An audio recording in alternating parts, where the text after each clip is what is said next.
बिस्मिल्लाहिर्रहमानिर्रहीम। अस्सलाम वालेकुम फ्रेंड्स, मैं हूं आपका दोस्त जुबैर। न्यू वीडियो में आप सबका खुशामदीद है। Welcome to the new video. आज जो हम वीडियो बना रहे हैं हैदराबाद से बल्ला गुड़ा गौस नगर के पास से, आज की फिर से वीडियो रहेगी जुबैर गोट फार्म की, जो पलाई के ऊपर पूरे जानवर रहेंगे।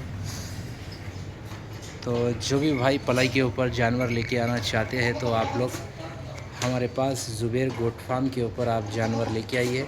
इंशाल्लाह आपको काफ़ी अच्छे रिज़ल्टों के साथ जानवर मिलेंगे पूरे पलाई के ऊपर। कुर्बानी के लिए 2025 की कुर्बानी के लिए आप लोग पूरे जानवर लेके आ सकते हैं।